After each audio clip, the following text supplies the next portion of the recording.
চেঙাৰ ১ নং বাঘমৰা মধ্যচৰ জনপ্ৰিয় ক্লাবৰ মুকলি আৰু বঁটা বিতৰণী সভাৰ সফল সামৰণি।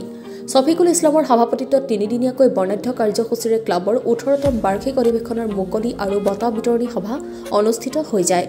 মুখ্য অতিথি হিচাপে ভাষণ প্ৰদান কৰে আব্দুল ৱাহাব চৌধুৰী, বুৰঞ্জী অধ্যাপক লুইতপৰীয়া মহাবিদ্যালয়ৰ। লগতে মুকলি সভাৰ অন্তত সাংস্কৃতিক সন্ধিয়া উন্মোচন কৰে জছমত আলীয়ে। উক্ত সভাত অতিথি হিচাপে উপস্থিত থাকে দক্ষিণ বৰপেটা ছাত্ৰ ইউনিয়ন আমচুৰ সভাপতি ৰহুল আমিন। তেওঁ ভাষণত কয় যে এনে স্বেচ্ছাসেৱী সংগঠনৰ দ্বাৰা যাতে সদায় সমাজৰ কল্যাণকামী হয় তাৰ বাবে বহুতো পৰামৰ্শ আগবঢ়ায়। লগতে কয় যে শিক্ষা জাতিৰ মেৰুদণ্ড, শিক্ষা অবিহনে পিছপৰা অঞ্চলত উন্নয়ন সহজে আশা কৰিব নোৱাৰি। বাল্যবিবাহ সমাজৰ এক ডাঙৰ ব্যাধি আৰু ইয়াৰ বিৰুদ্ধে কঠোৰ পদক্ষেপ লোৱাৰ সিদ্ধান্তৰ কথাও ভাষণৰ জৰিয়তে ৰাইজক অৱগত কৰা হয়। সভাত উপস্থিত থাকে আবুচামা আহমেদ, প্ৰবক্তা দলগুমা আঞ্চলিক কলেজ, জামছেৰ আলী আহমেদ, প্ৰবক্তা বাঘমৰা চৰ জুনিয়ৰ কলেজ, কাবিল উদ্দিন শ্বেখ সহ সম্পাদক আমচু, ৰহুল আমিন সভাপতি দক্ষিণ বৰপেটা জিলা সমিতি আমচু, ৰফিকুল ইছলাম সাধাৰণ সম্পাদক দক্ষিণ বৰপেটা জিলা সমিতি আমচু, ইনামুল হক সভাপতি জলজলি প্ৰেছ ক্লাব, কহিনুৰ বেগম প্ৰাক্তন সভানেত্ৰী বাঘমৰা চৰগাঁও পঞ্চায়ত, শিক্ষক আবুল হুছেইন, বন্দেজ আলী, সমাজসেৱিকা জাবেদা আহমেদৰ লগতে সমাজৰ গণ্যমান্য ব্যক্তিসকল সভাত উপস্থিত থাকে।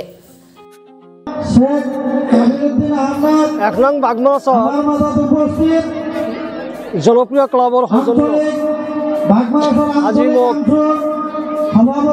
গেষ্ট হিচাপে আনি মানে বিশিষ্ট অতিথি হিচাপে আনি যিখিনি কথা ক'বলৈ দিয়া হৈছিল ইয়াতে মই যথেষ্ট আনন্দ অনুভৱ কৰিছোঁ। এই অঞ্চলত আহি মই এই অঞ্চলৰ যিখিনি অভাৱ অভিযোগ এই অভাৱ অভিযোগৰ কথাখিনি মই উত্থাপন কৰিছোঁ। বিশেষকৈ এই পিছপৰা অঞ্চলটোত যিখিনি সমস্যা, এই সমস্যাৰ প্ৰথম সমস্যাটো আছিল আমাৰ মানে ৰাস্তা ঘাটৰ যিটো সমস্যা, এই সমস্যাখিনি মই উদঙাইছোঁ। তাৰপিছত এই পিছপৰা অঞ্চলত গৰ্ভৱতী প্ৰসূতি মাতৃ বা শিশুসকলৰ উন্নয়নৰ বাবে আমি ইয়াত এটা অংগনবাদী কেন্দ্ৰ স্থাপন কৰাৰ কাৰণে অসম চৰকাৰক মানে বিনম্ৰ অনুৰোধ জনাইছোঁ ইয়াত এটা অংগনবাদী চেণ্টাৰ দিয়াৰ কাৰণে। এইটো আমাৰ স্থানীয় বিধায়কৰ জৰিয়তে তেখেতে যাতে ইয়াত এটা অংগনবাদী চেণ্টাৰ দিয়ে তাৰ কথাটো আমি ইয়াত উদঙাইছোঁ। ইয়াৰ উপৰিও ইয়াত মানে আমাৰ এটা জনপ্ৰিয় সংগঠনটোৰ এটা কাৰ্যালয়ৰ দৰকাৰ।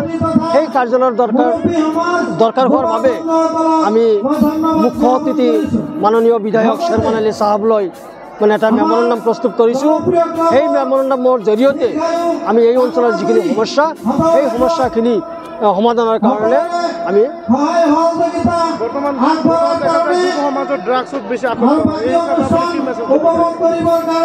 বৰ্তমান যুগত যিটো ড্ৰাগছৰ সমস্যা বা আমাৰ এই বাঘমৰা চৰৰ যিটো ড্ৰাগছৰ সমস্যা, এই সমস্যাটো সমাধান কৰাৰ কাৰণে আমি যুৱ সমাজক অগ্ৰাধিকাৰ দিছোঁ। যুৱ সমাজে ইয়াৰ ওপৰত মানে চালি জাৰি চাই মানে ইয়াৰ ওপৰত লক্ষ্য কৰি মানে কি কৰিব লাগিব, এইবিলাক মানে আমি নিৰ্মূল কৰাৰ কাৰণে চেষ্টা কৰিব লাগিব। ১ নং বাঘমাৰাৰ মধ্যচৰ জনপ্ৰিয় ক্লাবত অধিৱেশনৰ মুকলি বঁটা বিতৰণী সভাত আমন্ত্ৰিত অতিথি হিচাপে মই উপস্থিত থাকোঁ আৰু উপস্থিত থাকি মই অত্যন্ত ভাল পাইছোঁ, আনন্দিত হৈছোঁ যে এই অঞ্চলৰ ৰাইজে এই ক্লাবৰ প্ৰতি যথেষ্ট সঁহাৰি আছে আৰু এই অঞ্চলত বহুত প্ৰতিভাসম্পন্ন ল'ৰা ছোৱালী আছে। তেখেতসকলক এই মুকলি বঁটা বিতৰণী সভাত আনুষ্ঠানিকভাৱে সম্বৰ্ধনা জনোৱা হৈছে আৰু এই মুকলি বঁটা বিতৰণী সভাত উপস্থিত থাকি মই বক্তব্যৰ জৰিয়তে এই অঞ্চলত পৰা বাল্য বিবাহ বিভিন্ন কুসংস্কাৰ দূৰ কৰাৰ ক্ষেত্ৰত মই বক্তব্য প্ৰদান কৰিছোঁ আৰু ৰাইজেও যথেষ্ট সঁহাৰি দিছে। গতিকে মই আশাবাদী যে অনাগত দিনত এই বাঘমাৰা অঞ্চলৰ পৰা যিবিলাক কুসংস্কাৰ যে ড্ৰাগছৰ প্ৰৱণতা যিসকলে আছে বা বাল্য বিবাহৰ ক্ষেত্ৰত সেই কুসংস্কাৰখন দূৰীকৰণৰ ক্ষেত্ৰত এই ১ নং বাঘমাৰা মধ্যচৰ জনপ্ৰিয় ক্লাবে অগ্ৰগণী ভূমিকা গ্ৰহণ কৰিব আৰু ভূমিকা গ্ৰহণ কৰি আছে আৰু অনাগত দিনত মই আশা ৰাখিছোঁ এই ক্লাবে যাতে অগ্ৰগণী ভূমিকা গ্ৰহণ কৰে তাৰ বাবে মই আশাবাদী। বাঘমৰা চৰৰ পৰা নুৰজামাল হুছেইনৰ ৰিপৰ্ট অসম টুডে।